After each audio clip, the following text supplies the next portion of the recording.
Bonjour, les prisons, un problème jamais réglé. La surpopulation carcérale entraîne promiscuité, violence et activité réduite pour les prisonniers.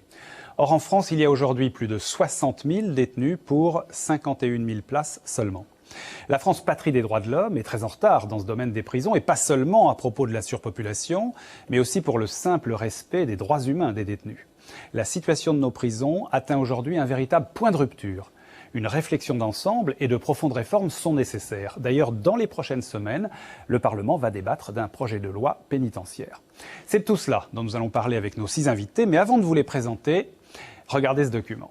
Maxime a 57 ans, il a passé 31 ans derrière les barreaux. Il en est sorti il y a 1 an et demi. Valérie Manuel a recueilli son témoignage.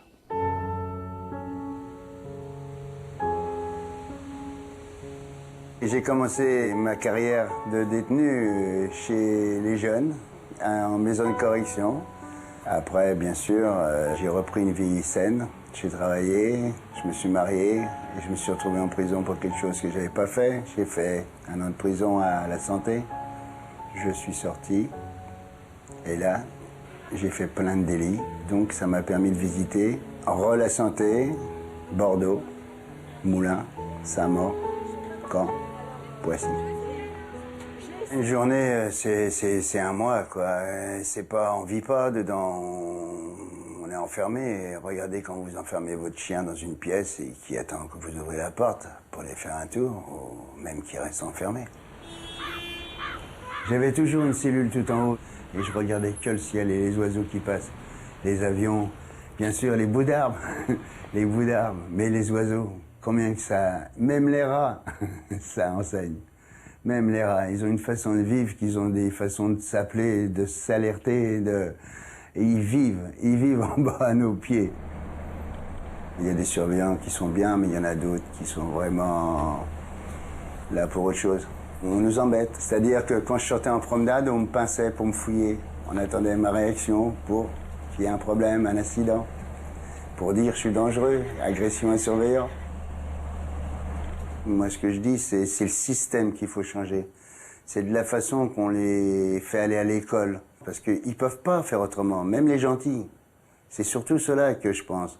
Il y en a plein qui viennent en croyant qu'ils vont se servir à quelque chose et qui vont nous aider soit à faire du sport, soit à faire des études, etc. Mais on ne peut pas tous aller à l'école. On n'a pas tous les autorisations. C'est comme dehors. Pourquoi lui, pourquoi pas moi? Voilà.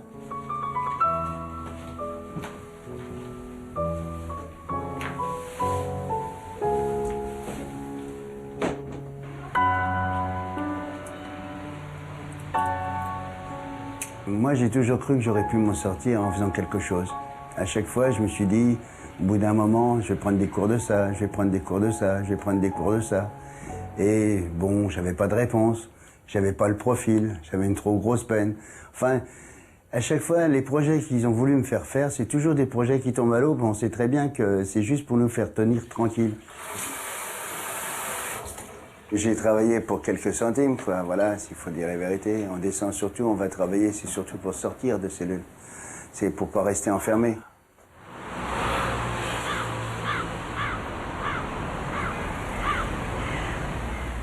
Un jour-là, je suis remonté de promenade.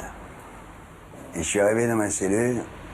Il m'avait mis un mec qui arrêtait pas de pleurer toute la journée, toute la nuit. Il pleurait, il me prenait pour sa mère, j'en sais rien.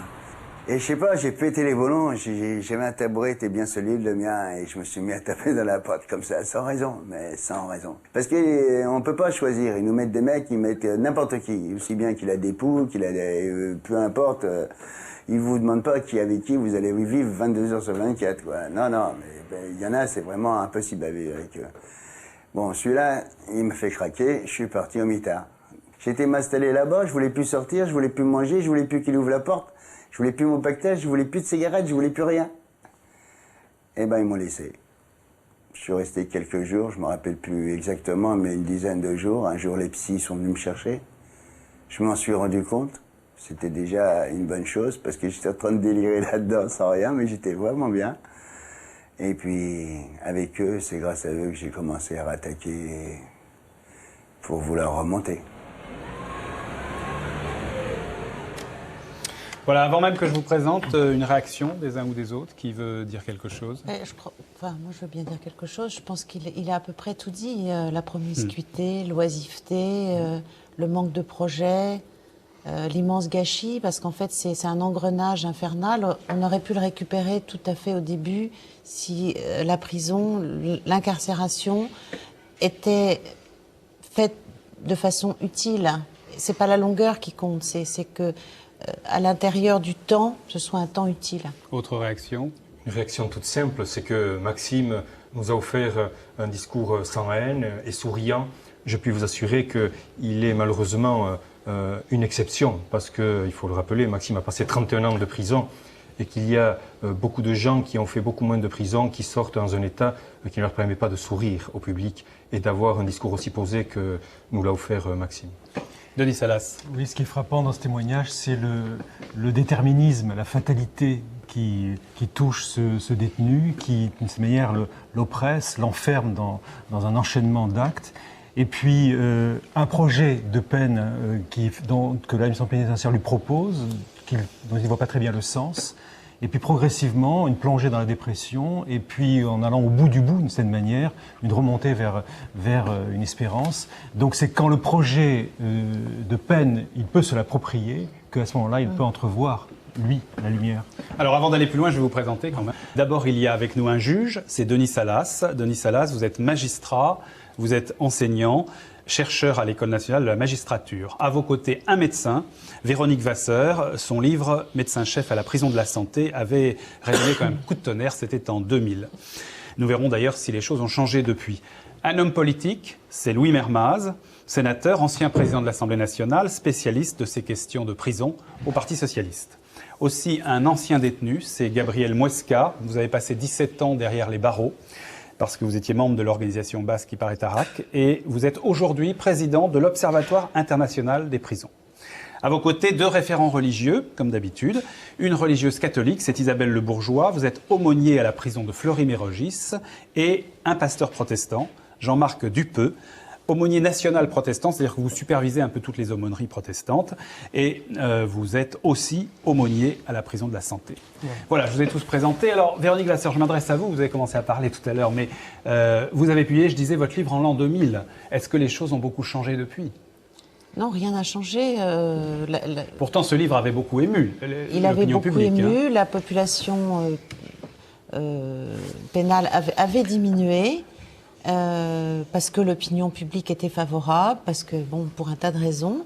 Et puis, ça s'est mis à regaloper. Et là, on est un trop-plein de plus de 10 000 détenus, et donc avec des surpopulations dans les maisons d'arrêt qui peuvent aller jusqu'à 150, 200%, dans des conditions abominables de détention. Hein. Donc, non, il n'y a pas grand-chose qui a bougé. Votre constat sur les dernières années, qu'est-ce qui a changé, qu'est-ce qui n'a pas changé, qu'est-ce qui s'est aggravé ou pas? Moi, je pense que ça s'est aggravé. Oui. Je pense que l'opinion publique, finalement, après un sursaut peut-être de prise de conscience, est rentrée dans quelque chose qui, aujourd'hui, fait un peu force de loi. Il faut être sévère, il faut réprimer. Voilà. Et comme si on allait régler la question de la délinquance en la prenant comme ça. Parce que sur les questions de la surpopulation, alors là j'ai cité quelques chiffres vaguement, mais c'est vrai que ça a augmenté quand même. Oui, il y a depuis quelques mois particulièrement une remontée plus que sensible du taux de suroccupation, et bien évidemment, tout ceci engendre des conditions de vie qui sont inacceptables, qui sont insupportables pour un pays qui se revendique, vous l'avez dit justement, la patrie des droits de l'homme. Quand vous dites ça a augmenté vraiment, vous l'attribuez à quoi, alors les uns et les autres? Je crois que ce qui a énormément changé depuis une dizaine d'années, voire plus, c'est les raisons pour lesquelles nous punissons les délinquants aujourd'hui. Nous avions dans l'après-guerre un mouvement que l'on appelait à l'époque la réhabilitation, la défense sociale, qui avait comme souci la défense de la personne humaine, un mouvement très humaniste. Nous avons aujourd'hui une réforme pénale inspirée par la rétribution, la répression, voire la dissuasion. Donc de ce point de vue-là, nous avons changé totalement de modèle dans nos façons de punir. Louis Mermaz, ce sont les décisions politiques récentes qui sont à l'origine de ça? Je dirais que le livre du docteur Véronique Vasseur a provoqué immédiatement la création de cette commission d'enquête. Que j'ai donc animé pendant 6 mois. Et nous avons adopté nos conclusions à l'unanimité, l'ensemble des parlementaires. Dans le même temps, le Sénat... Parlementaires de droite et de gauche. De droite et de gauche, oui. l'ensemble des parlementaires. Et d'ailleurs, il en a été de même au Sénat, qui au même moment, sur les maisons d'arrêt, a publié un rapport très dur également, la honte de la République. Et c'est vrai qu'il y a eu une fenêtre, un moment où on a pensé que l'opinion publique elle-même, secouée par ce livre et par ses révélations, allait faire quelque chose. D'ailleurs, le livre n'avait pas été compris. Or, il dénonçait des faits qui, pour nous, se sont avérés réels, car nous sommes allés dans la totalité des établissements pénitentiaires de France, y compris d'outre-mer. C'est ça. Alors, donc, vous disiez, il y a eu une fenêtre qui s'est ouverte, mais maintenant, elle s'est refermée, c'est ça que vous dites? Alors, moi, j'ai regretté qu'on n'ait pas dans la foulée voté une loi pénitentiaire qui avait été préparée par Mme Lebranchu, qui était une grande avancée. Puis, pour des raisons, nous a-t-on dit, de calendrier, je pense qu'il y avait peut-être aussi une crainte de l'opinion publique. Il ne s'est rien passé. Alors, on attend toujours cette nouvelle loi pénitentiaire. Elle est annoncée pour novembre, février prochain. Ce serait une bonne chose. Il faudra voir ce qu'il y a dedans. Mais en attendant, c'est vrai que depuis 2002, il y a eu tellement de lois répressives que nous avons la conséquence, la surpopulation carcérale. Et cette loi brutale, inique, injuste sur les récidives de mineurs et de majeurs, les jeunes traités en majeur dès 16 ans, les peines planchées qui réduiraient les magistrats à des automates distributeurs de peines, va aggraver la situation. Donc nous sommes très inquiets. C'était pas bien avant, mais c'est pire maintenant. C'est votre avis aussi? Je me tourne vers Isabelle Bourgeois, Jean-Marc Dupeux, Gabriel Mouesca. Oui. Je parle des décisions politiques récentes. Oui, à l'évidence, c'est une conséquence directe. Et encore, on ne voit que le début de cette montée aux enfers, parce que des rapports ont été faits, y compris du côté de l'administration pénitentiaire, qui démontrent bien que dans la décennie à venir, il va y avoir une augmentation, j'allais dire, mathématique et forte. Et évidemment, tout ceci, les premiers à en subir les conséquences sont évidemment les prisonniers, mais aussi le personnel de l'administration pénitentiaire, et en fin de compte, la société en entier, parce que les gens qui vivront et qui vivent déjà dans ces conditions-là, on le sait très bien, sont entre guillemets condamnés aussi à sortir un jour de prison. Et sortir en comment? Bien évidemment, avec un désir de revanche, avec la haine qui va les abîmer. Et bien évidemment, nous sommes tous, la société, à en payer les conséquences. Jean-Marc Dupeux. Oui, c'est cette inflation de lois pénales qui n'a pas une fonction de résoudre la question des prisons, mais qui a une fonction, à l'évidence, politique pour rassurer au fond l'opinion qui crée cette difficulté. Et effectivement, je crois qu'on peut constater que ces lois sur, au fond, ce qui fait quitter l'individualisation de la peine, qui fait passer, je dirais, à l'automaticité de la peine, c'est quelque chose qui est totalement contradictoire avec une volonté par ailleurs affichée d'humaniser les prisons. Donc là-dessus, il va falloir... Il y a une vraie contradiction. Il y a une vraie contradiction et effectivement, pour nous qui accompagnons les détenus, je crois qu'ils la ressentent très profondément et je ne sais pas si on peut dire que la situation s'aggrave, mais de leur point de vue à eux, au fond, ils se sentent quand même plus rejetés encore aujourd'hui qu'hier. Il ne faudrait pas que l'humanitarisation de la condition pénitentiaire soit une sorte d'alibi à une accélération de la répression pénale. Vous voyez ce que je veux dire? Il faudrait effectivement qu'il y ait un équilibre. Il faut trouver un équilibre entre ce souci de l'humanisme pénal d'un côté, qui est un héritage très profond de notre culture pénitentiaire, et d'un autre côté l'exigence de satisfaire un besoin de sécurité qui manifestement aujourd'hui est partagé par tous nos concitoyens. Cet équilibre-là, nous ne l'atteignons pas actuellement, entre autres aussi parce que l'opinion publique public, aujourd'hui, pèse très lourdement sur les choix des politiques quand il s'agit de réformer le pénal. Donc ça crée effectivement une situation très difficile pour le champ politique. Véronique Il y a Vasseur. aussi une grande faute des médias, je suis désolée, mais, Ah non, mais allez-y. qui stigmatisent un cas particulier, qui en font Fait une divers. généralité. Après, de ce fait divers, on sort une loi et donc on ne va pas s'en sortir comme ça. Il y a un traitement, c'est quand même la prison, c'est l'endroit où on fourre tous les gens dont on ne sait pas quoi faire dehors, qui soient misérables, qui vivent de petits trafics, de petites délinquances. Moi, j'ai vu des SDF extrêmement contents d'arriver en prison et qui même faisaient des actes de délinquance pour se retrouver au chaud. Vous avez des malades mentaux qui n'ont pas leur place en prison, des toxicomanes, Alors etc. justement, Donc, j'allais vous poser la question, puisqu'on reste dans le constat, on est tous à peu près d'accord, la surpopulation, les causes probables. Est-ce que la prison est de plus en plus violente, vrai ou faux? la société est de plus en plus violente. Oui, mais donc, la prison, justement. Je sais pas, enfin c'est compliqué cette Oui, histoire de justement, violence. Hein. Bon. ouais. Mais ce que je crois surtout, c'est que la prison est de plus en plus intolérable pour ceux qui y sont. Pour des tas de raisons qu'on vient d'évoquer là. Mais, comment dire, l'histoire de chacun est une histoire tellement particulière et la loi ne prend pas ça en compte. Je veux dire, on réprime des cas sur le force de l'émotion. Oui.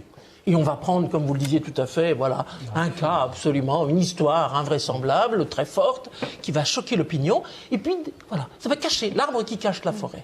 Et derrière ça, il y a des milliers, des milliers, des milliers de vies et d'histoires humaines issues d'une immense pauvreté affective, sociale, éducative, etc. Et ça, c'est pas pris en compte. Et ça ne peut pas être Louis Mermaz. aujourd'hui. Moi, je dirais brutalement, il y a au moins 2 fois trop de gens en prison. Bon. En préventive, vous avez des gens qui sont en préventive dont on sait parfaitement qu'ils ne vont pas s'évader, disparaître. Ils seront à la disposition de la justice. Pourquoi les enfermer? Sinon pour, selon un procédé moyenâgeux, leur faire comprendre qu'on les relâchera quand ils auront parlé. Supposer qu'ils aient quelque chose à dire. Bon, alors déjà, en matière de préventive, où les conditions de détention sont encore pires que pour ceux qui sont condamnés, il y a une grande réforme à faire. D'ailleurs, le code pénal dit que ça devrait être exceptionnel. Dans la réalité, ce n'est pas du tout cela. Bon. Ensuite, pour ceux qui ont été condamnés, le manque de juges d'application des peines, qui sont surchargés de dossiers, ne permet pas de traiter les problèmes.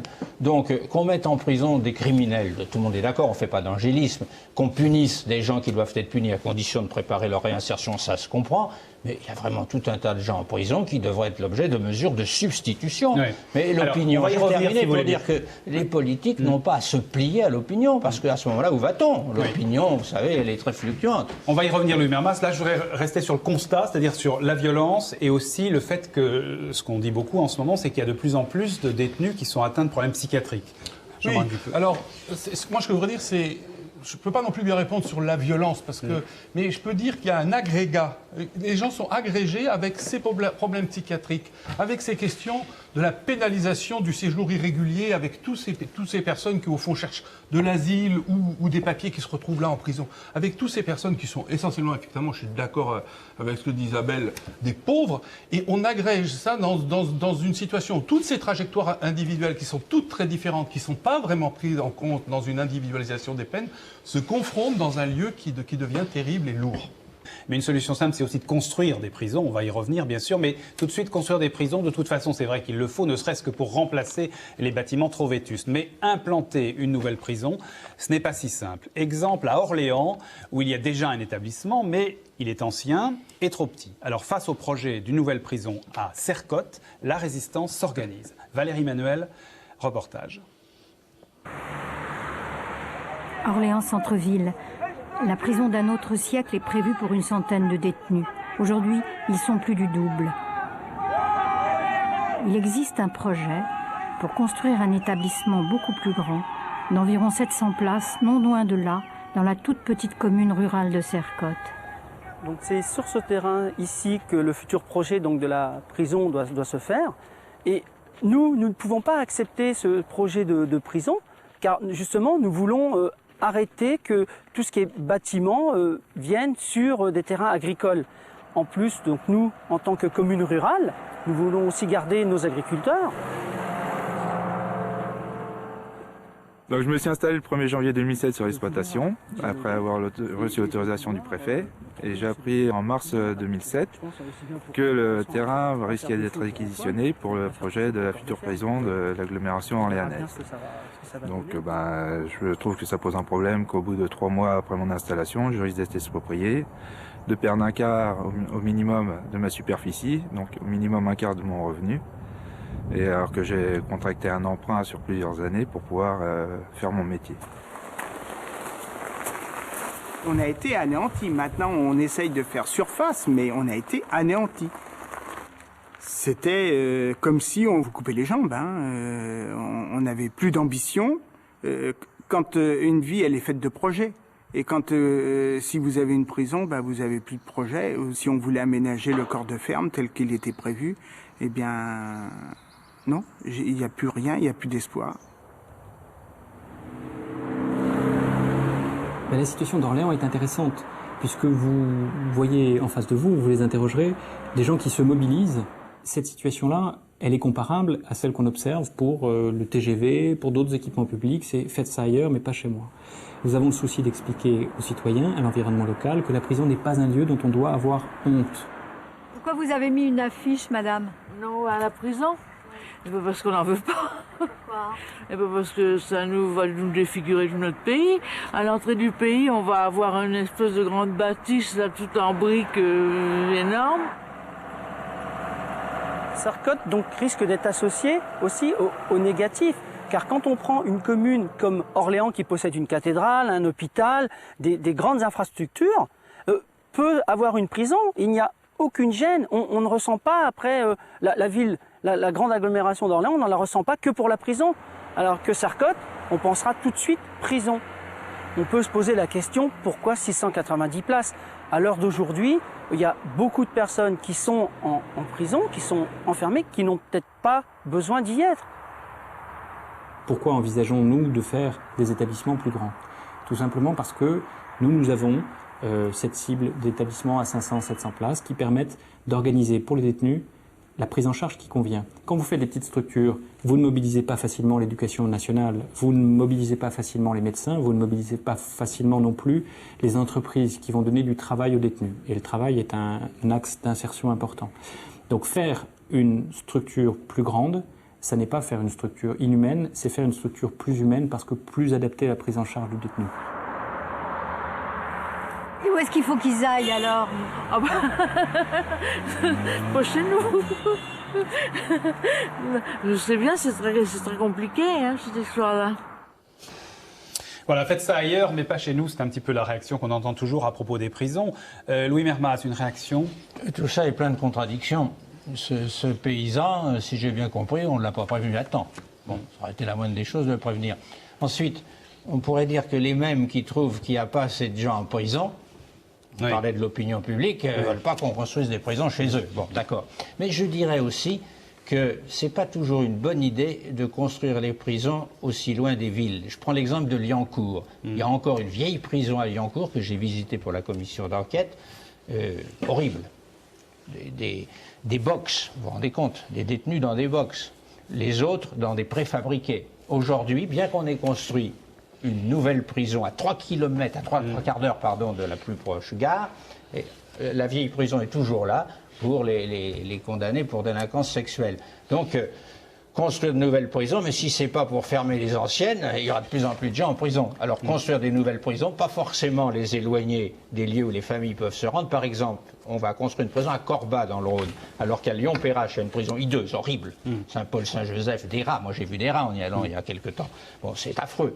Mais c'est près de la gare. Ben, on va aller construire quelque chose pour 2009 qui sera loin de la gare. Donc, vous voyez, tout ça est très complexe. Tout à fait. Ce sujet est un peu caricatural. Oui, non, mais tout à fait. C'est plus pour l'anecdote. Mais en revanche, ça pose le vrai problème. C'est-à-dire, est-ce que construire des prisons, c'est une solution pour résoudre le problème de la surpopulation des prisons? Gabriel Mouesca. Écoutez, l'histoire est là pour nous démontrer qu'effectivement, la solution n'est pas là. Chaque fois, et c'est vrai dans tous les pays de tout temps, chaque fois qu'on a construit une prison, elle est de suite remplie et elle fait l'objet de surpopulation de suite. On sait très bien, l'histoire est là pour témoigner que ce n'est pas la solution. La solution, elle a été même évoquée par ce représentant du comité non à la prison de Sercotte, c'est est-ce que tous les gens qui y sont ont leur place en prison? Et c'est là le nœud du problème, et c'est par ce côté-là qu'on doit répondre à la question de la surpopulation pénale. Et donc la réponse est évidente, et pour l'ensemble des acteurs, sauf le ministère de la Justice, c'est qu'il faut sortir de prison les gens qui n'ont rien à y faire, et ils sont légion. Denis Salas.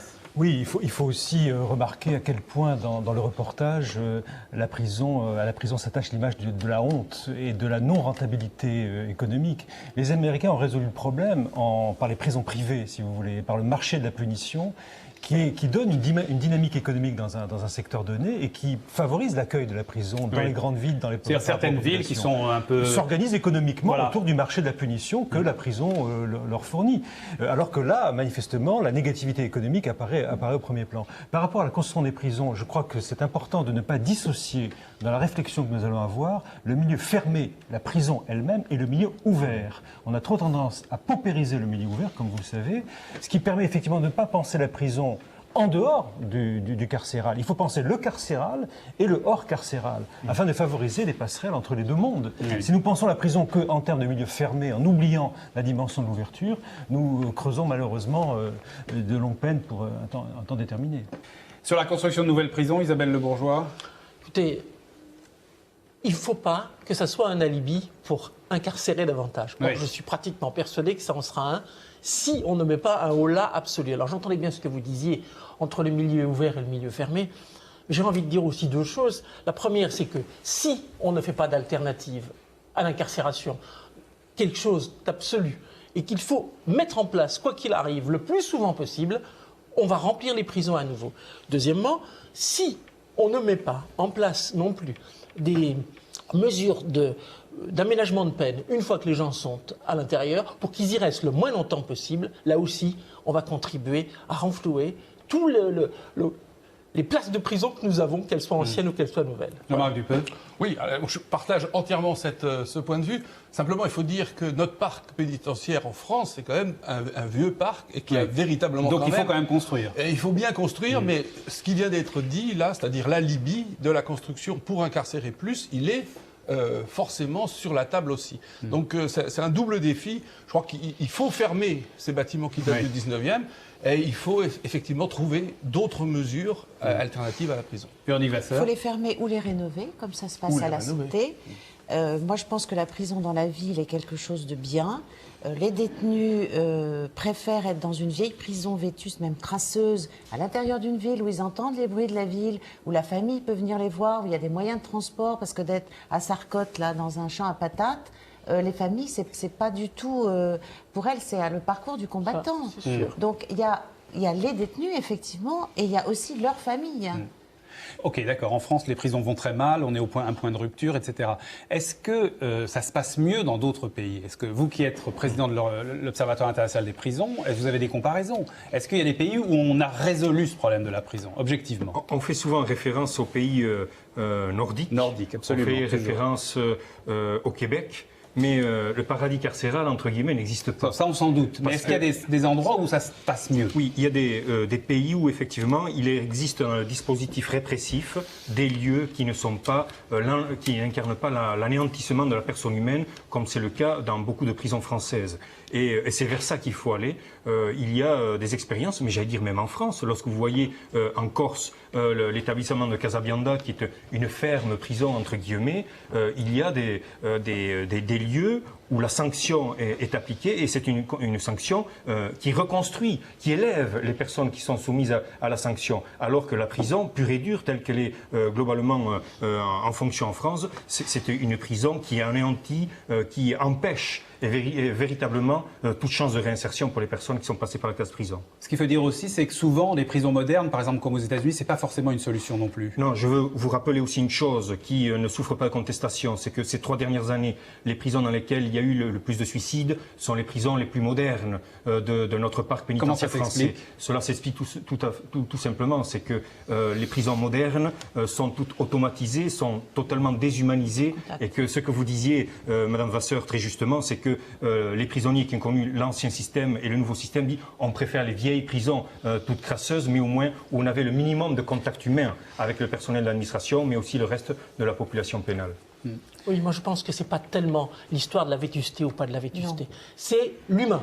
Est-ce on garde avec ceux que l'on incarcère et celles que l'on incarcère, des contacts humains? C'est-à-dire, est-ce qu'on permet que les liens avec l'extérieur soient effectifs? Est-ce qu'on permet qu'à l'intérieur même de la prison, quelque chose se noue? Moi, je suis tout à fait d'accord avec ce que dit Gabriel Mouesca. À partir du moment où on automatise tout, c'est fini, on appuie sur un bouton, il n'y a plus rien, il n'y a plus cette relation qui fonde l'humanité, les gens. Oui, Mermaz. Oui, humanisation, on manque de personnel, de probation, d'insertion, etc. Ça aussi, on n'en a pas encore parlé. On va en parler, c'est dramatique. Mais si on peut prendre un contre-exemple, c'est bien l'exemple américain. Oui. Car si nous avions le même pourcentage de gens emprisonnés qu'aux États-Unis, on aurait 450 000 prisonniers, pas 62 000. Oui, ramené au chiffre français, c'est 460 000. 450 à 460 000. C'est terrible. Et justement, la récidive, en Californie, quelqu'un qui va récidiver, si la troisième fois il vole un paquet de chips dans un supermarché, ça peut être la prison à vie. C'est dramatique.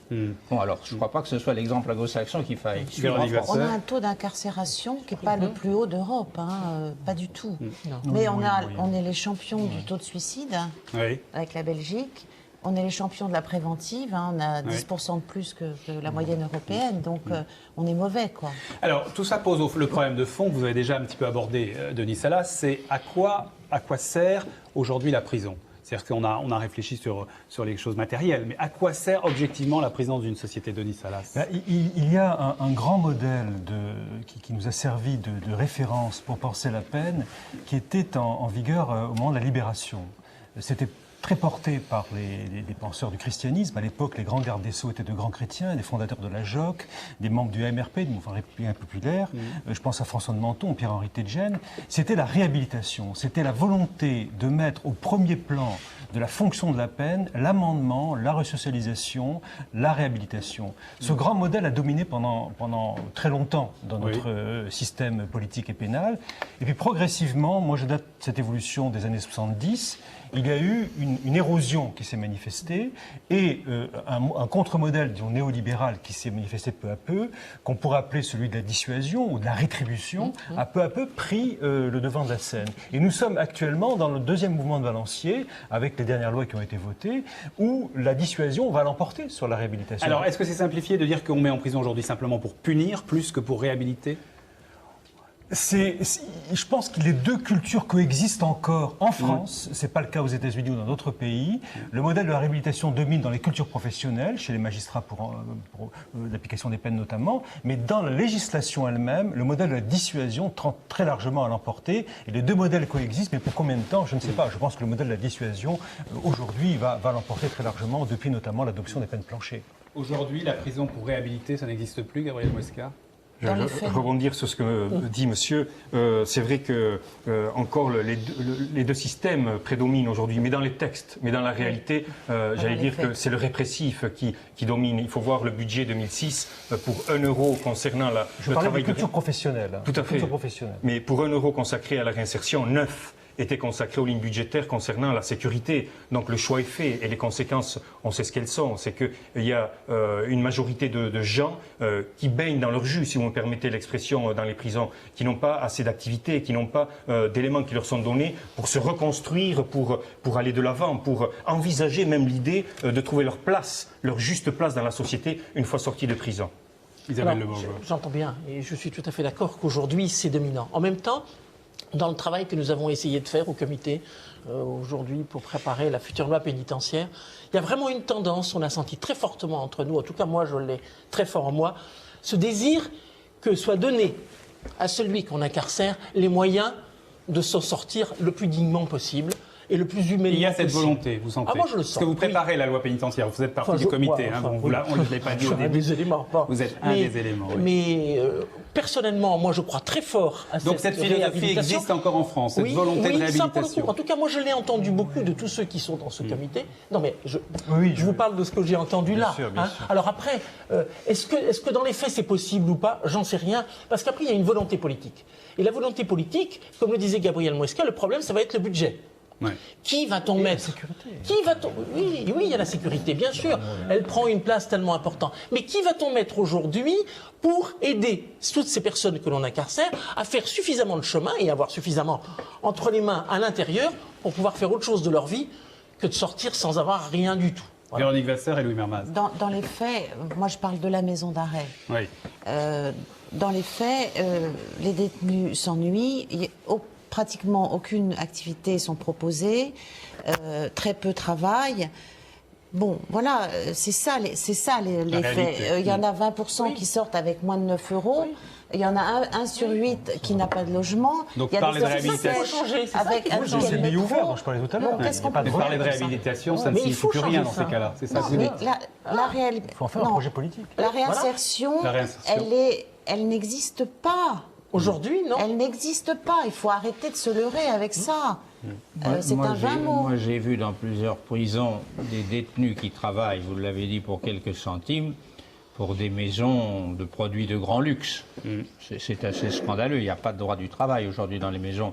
Moi, j'attends beaucoup des travaux du comité sur la loi pénitentiaire, mais je suis très très vigilant parce que quand je vois le budget qui s'annonce, alors on nous dit le budget de la justice pour 2008 va être en augmentation de 4,6%, mais celui de monsieur Pascal Clément était déjà en augmentation de 5,2%. Oui. Et il ne s'est rien passé entre 2007 et 2008, sinon qu'on a poursuivi avec retard les constructions de prisons déjà annoncées.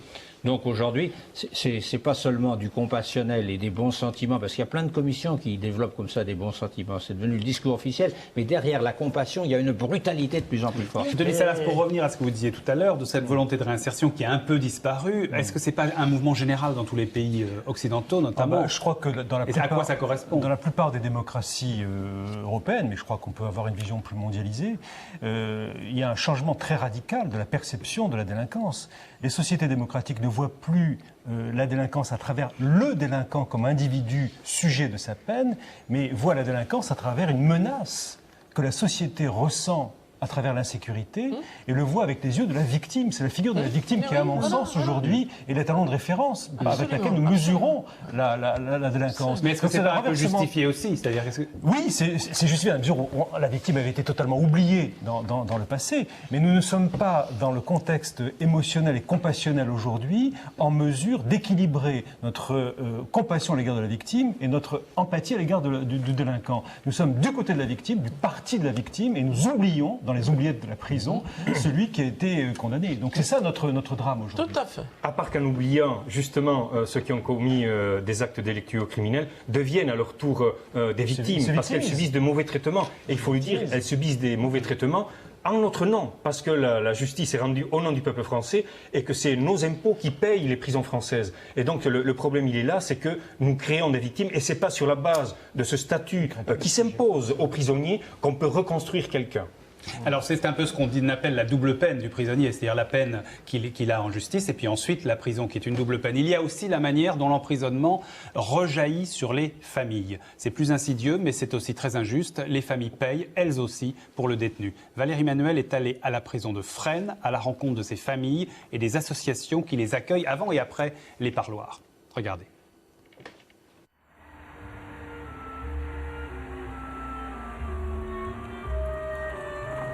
Alors, qu'est-ce que vous voulez lui dire? Comme quoi, je suis venue aujourd'hui à l'heure de le parloir que j'avais pris la semaine dernière, arriver devant le guichet pour poser les linges et tout. Ils m'ont dit que j'ai pas de parloir et ils ont refusé de récupérer les linges et de me laisser rentrer.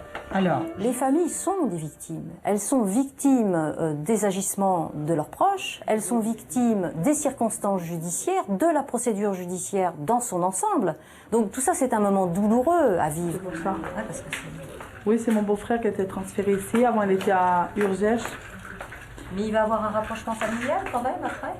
Oui. Oui, ce sera plus facile pour vous quand même. Oui. Ah, je crois que la petite fille veut jouer. Les gens peuvent venir à l'accueil des familles, je ne dirais pas par hasard, mais presque. La porte est ouverte, on rentre.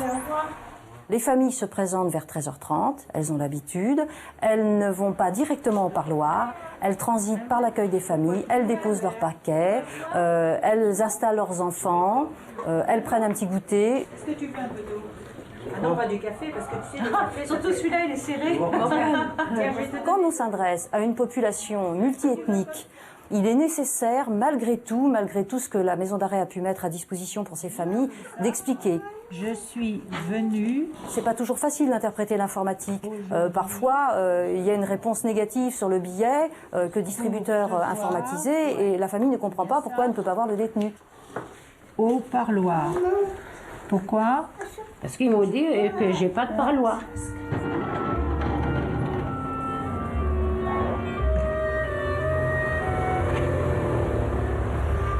C'est pas facile hein, quand on va le voir.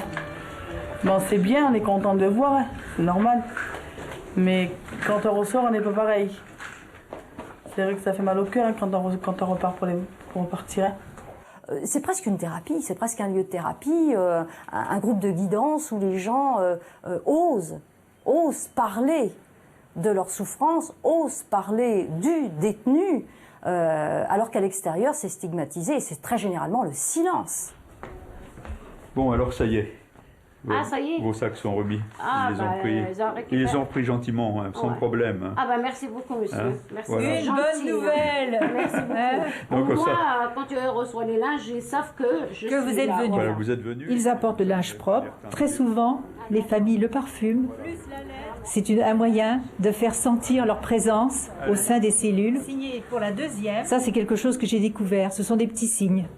Et c'est comme les femmes qui viennent voir leur mari, très souvent, passant par ici, vont aux toilettes, vont se refaire faire une beauté, se remaquillent, se parfument.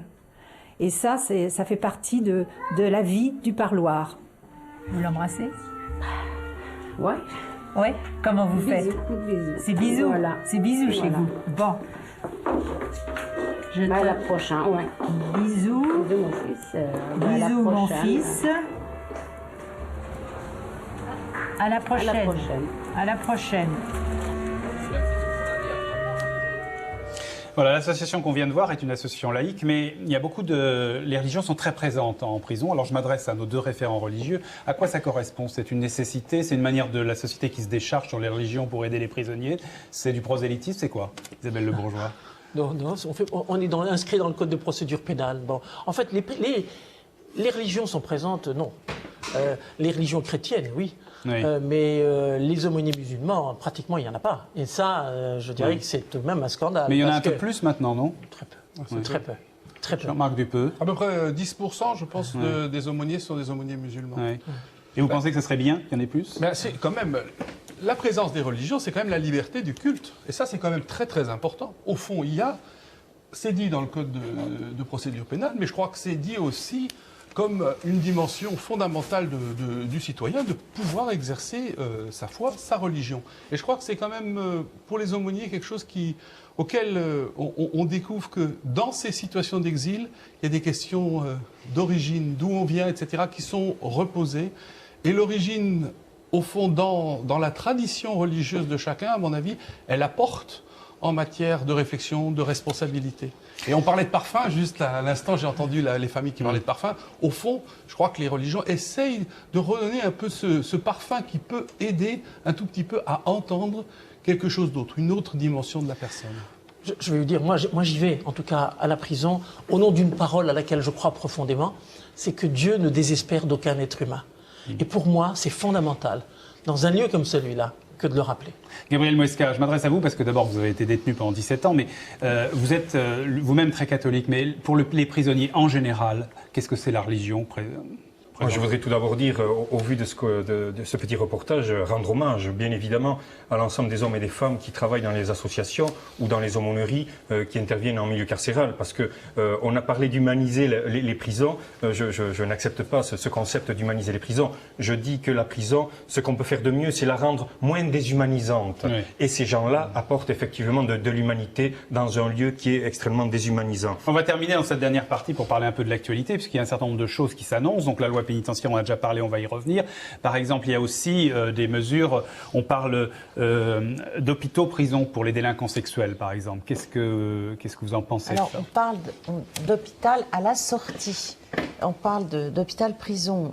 Lorsque le détenu a fini sa peine, c'est une détention arbitraire. Donc, il faudrait déjà qu'à l'intérieur de la prison, on les soigne.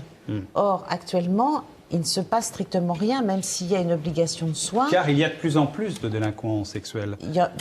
Je pense que ça a toujours existé, mais que c'est de plus en plus dénoncé, et donc ça représente, je ne sais pas, 18 ou 19... Oh non, peut-être pas tant que ça.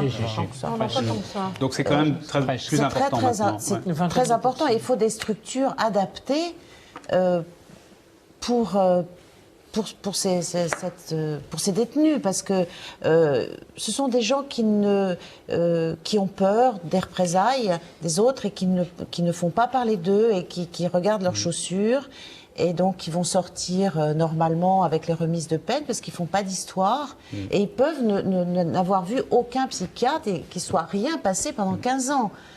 Donc, et alors à la sortie, mais il n'est pas prêt, il ne s'est rien passé, on va le mettre dans un hôpital-prison. Ça n'a pas de sens. Oui, mais